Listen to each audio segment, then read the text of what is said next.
Well, looking through all the questions last night on all the videos that have been uploaded to this channel and going through some of my messenger messages, I was amazed how many times I actually answered the question about feeding feeders. A lot of you have seen in some of my videos that we feed with large feeders at the start, just as if you would if you were bowling it in with a pole or cupping quite a bit of ground bait in. That's something that we obviously try and replicate within feeder fishing. I do it a lot, especially in the summer if I'm feeding a really positive line. And I was amazed how many times I've been asked the question about what types of feeders they actually use, what types of reel and what type of rod I use when, you know, when that is part of the plan that I'm employing in any given match. So tonight is just to quickly outline the pieces of kit that I use to feed that positive line.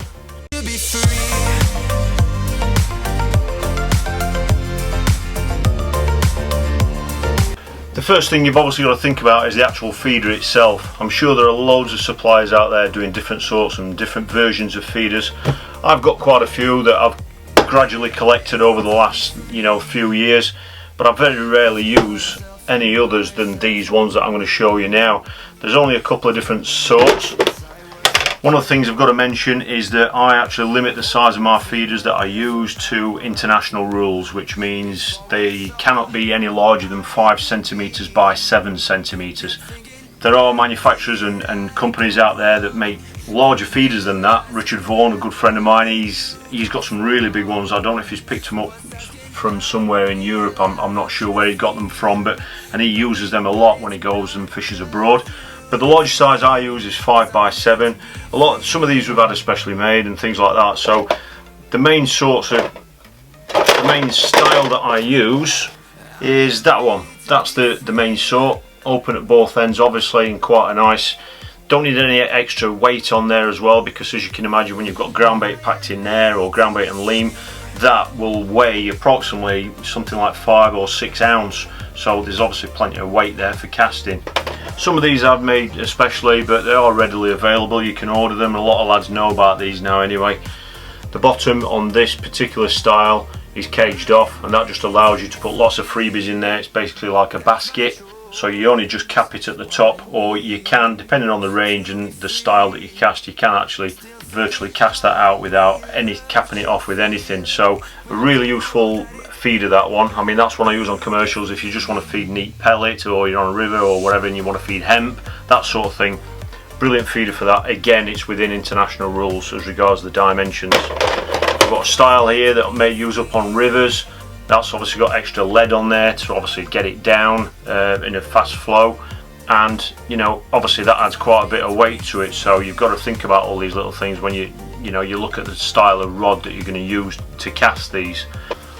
So they're really the feeders. Like I say, most of those have been made by DJK, Kevin Leach, and I'll put a link below to his website in case anybody's interested in getting hold of those. I've been asked a hell of a lot about those over the last couple of years.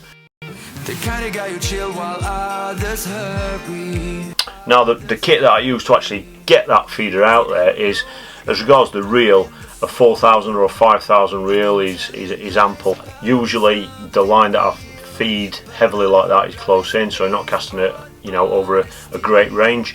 So a 4,000 or a 5,000 reel is fine for that sort of thing. I prefer to use braid. Wherever possible if the fishery allows it. The reason for that is A, obviously it casts easier, and B, the main reason is when the feeder hits the bottom, if you're jerking it to empty it, obviously with braid there's no stretch there, which means it's going to empty a lot quicker over the area where you want it to empty. If you use a really spongy mono, for example, or a stretchy mono, obviously there's some stretch there and that feeder could move quite a bit before it actually empties. So that's just a personal preference for me, and I think that's better to use braid. And the rod itself, it's something I've been asked about a lot. It's the Fox Warrior. That's the cover for it. The Fox Warrior it's a specimen rod, as you can imagine, and the actual rods that I use, the lengths, I carry two. One's 10 foot, which I can feed up to. I've fed to 40 meters with that rod with those feeders, but I wouldn't go past that. So the 10 foot version is up to 40 meters, and when I want to feed past that, I've got a 12 foot version of the same rod. Simple as that, it's the same kit across all different venues. and the test curve on these rods, it's a little bit heavier than what it probably should be, but that's just so I've got more flexibility. These rods are £3 test curves, and that's basically because if you are faced with a scenario of a river where you've got extra lead on the feeder, it just means that, you know, these rods are going to be able to cope with it, and it's no hindrance on a lighter feeder either, because, you know, it's just a gentle lob. And that's really it. These rods, like I said, they're not expensive rods. I think they're about £60 or £70 each, and obviously you can check those out on the Fox International website, but there's loads of rods that'll do the same job, but they're the ones that I use. So hopefully that's helped a few of you out. It is something that a lot of people don't even think about doing these days, but obviously it's the kind of method that when you do it, anglers 5 pegs either side of you know what you're doing, so obviously they're naturally intrigued as regards what it is you're doing and the kind of kit that you're using to do it. So just a nice quick one for you tonight. Thanks for watching, really appreciate it. If you missed the 31 questions last night, I think it was 31 questions that I cleared up last night, I'll put a link below for you in case you missed that. It didn't go on till about midnight, so apologies for that, but the video's there for everyone to see. Link below for you so you can have a catch up with that if you wish. That's it. Thanks for watching. It's Thursday night. Don't forget, tomorrow is 4 Minute Friday, 6:30, bang on the dot. That video will be going on. Thanks for watching, and I'll see you all tomorrow.